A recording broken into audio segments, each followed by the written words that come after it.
अस्सलाम वालेकुम नाज़रीन, आप मेरा यूट्यूब चैनल देख रहे हैं। सोहराब बरकत आपसे मुखातिब है। पाकिस्तानी सहाफ़त के सूरज एंकर इमरान रियाज को जिस तरह से गिरफ्तार किया गया,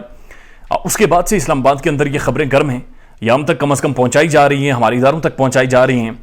कि जो सोशल मीडिया एक्टिविस्ट हैं या जो सोशल मीडिया हैं जिनका टिल्ट इस तरफ है या जो रिजीम चेंज के हवाले से बातचीत कर रही हैं, जो कन्विंस्ड है कि पाकिस्तान के अंदर रिजीम चेंज हुई है,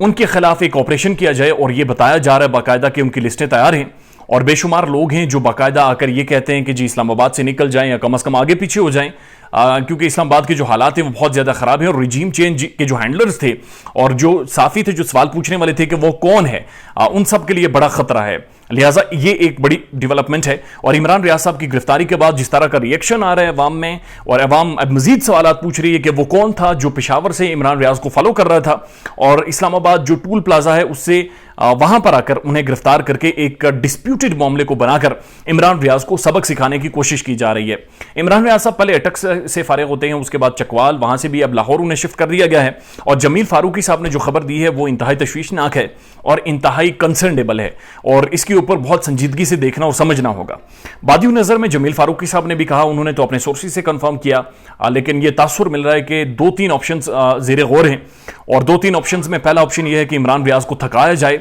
और इस कदर शिद्दत से थकाया जाए कि उसके पास कोई और ऑप्शन ना बचे और वो किसी तरह की कोई डील स्ट्राइक इन करे और कोई बातचीत करे कुछ लोगों के साथ बैठकर जिनसे करनी चाहिए, और उस बातचीत के बाद बुनियादी तौर पर इमरान रियाज को रिलीज किया जाए, लेकिन उसके बाद वो सवालात नहीं उठाएगा और बातचीत नहीं करेगा। लेकिन इमरान रियाज साहब जब जज साहब के सामने पेश हुए तो बड़ा दिलचस्प, मजिस्ट्रेट के सामने पेश हुए थे तो बड़ा दिलचस्प मुकालमा हुआ था और उन्होंने वाज़ेह तौर पर कहा था कि जज साहब आप जितनी मर्जी मुझे सजा दे दें, जो मर्जी मेरे साथ कर लें, मैं वही बोलूंगा जो बाहर निकलूंगा। यानी मैं बाहर निकलकर पूछूंगा कि उस दिन प्राइम मिनिस्टर हाउस के सामने प्रिजनर्स वैन किसने पहुंचाई थी, उस दिन रिजीम चेंज किसने की थी, पाकिस्तान के अंदर रिजीम चेंज के हैंडलर्स कौन थे। और इमरान रियाज साहब तो इसे आगे बढ़ रहे हैं और वो कह रहे हैं कि हमें बुलाकर वीडियोज दिखाई गई, बाकायदा हमें एजुकेट किया गया, हमें पढ़ाया गया, हमें सिखाया गया, हमें दिखाया गया और कहा गया कि अब तुमने इन चोरों के खिलाफ बातचीत करनी है। जब हम उसूल पर आकर बातचीत करने लगे तो हमारी ये हालत कर दी है इन्होंने। इमरान रियाज को हथकड़ियां लगाकर उसकी तस्वीर ज़ाहिर मंजर आम पर आ रही हैं, ऑप्टिक्स बनाए जा रहे हैं और ऑप्टिक्स ऐसे हैं जैसे पुलिस की बहुत लंबी लंबी एक लाइन है, कतार है, तकरीबन 70-80 पुलिस वाले नजर आते हैं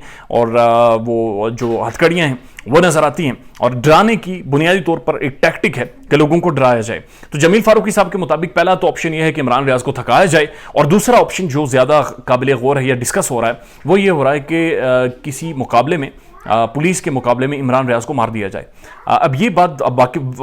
बड़ी संजीदगी से डिस्कस हुई है और मैं ज़ाती तौर पर जानता हूँ कि कहीं कुछ जगहों पर यह बातचीत हुई है, बल्कि कुछ लोगों ने अपने व्लॉग्स में भी कहा कि इमरान रियाज साहब को मशवरा दिया गया कि जब अटक में जब उन्हें रिहाई मिली थी उनके मुकदमे में, तो उन्हें कहा गया कि वो यहाँ से भाग जाएं और इस्लामाबाद चले जाएं। तो इस पर इमरान रियाज साहब नहीं माने, लेकिन अगर भागते और किसी भी तरह की कोई ऐसी सूरत बनती तो शायद पुलिस कहती कि हमने पुलिस मुकाबले में इमरान रियाज को मार दिया है। तीसरी जो वजह बताई जा रही है जिसके हवाले से बातचीत हो रही है वो ये है कि इमरान रियाज के खाने में कुछ ऐसी चीज़ें मिलाई जाएं जिससे फूड पॉइजनिंग करवाई जाए, या फिर कुछ ऐसी चीज़ें मिलाई जाएं जिनसे हार्ट अटैक हो, और कहा जाए कि इमरान रियाज चूँकि फ्रस्ट्रेट हो गया था, एंग्जाइटेड हो गया था, तो एक हार्ट अटैक का मामला बना और इमरान रियाज को इस तरह से फारिग कर लिया जाए। ये सारी चीज़ें काबिल गौर थी, लेकिन वहाँ पर एक इन्फ्लुएंशियल शख्सियत मौजूद थी। उन्होंने कहा कि ये बहुत बड़ी सोशल मीडिया पर्सनैलिटी है, एक बड़ी तगड़ी इनकी डोमिनेंस है और इन्हें लोग फॉलो करते हैं, सुनते हैं। लिहाजा इस तरह का कोई भी अगर बेईमाना चीज़ करने की कोशिश की गई तो आगे ही लोग सड़कों पर हैं, आगे ही लोग शदीद गुस्से में। और जिस तरह असद उमर साहब ने कहा कि अब शायद लोग ऐसे सवालात करेंगे जो माजी में नहीं पूछे जा रहे थे, तो सबके लिए बहुत ज़्यादा मुश्किल हो जाएगा, लिहाजा ना किया जाए। इमरान रियाज जब भी जेल से निकलते हैं, जब भी एक थाने से दूसरे थाने मुंतकिल किया जाता है, पाकिस्तान जिंदाबाद के नारे लगाते हैं। आज भी पाकिस्तान इमरान रियाज के साथ खड़ा है और यह बात एक मुसल्लिमा है और हकीकत है कि इमरान रियाज साहब अब जब जेल से निकलेगा तो एक पाकिस्तान का हीरो, एक लेजेंड और पाकिस्तानी सहाफत का एक मयार बनकर निकलेगा। और लानत है उन सहाफियों के लिए जो इस टाइम पर भी इमरान रियाज के साथ खड़े नहीं हुए और अपने ज़ाती मुफादात को और अपने ज़ाती मामलात को उन्होंने तरजीह दी, अपने ज़ाती ग्रज को उन्होंने तरजीह दी और एक उसूल जो फॉलो करना चाहिए था वो नहीं फॉलो किया गया। ख्याल रखिएगा अपना। अल्लाह हाफिज़।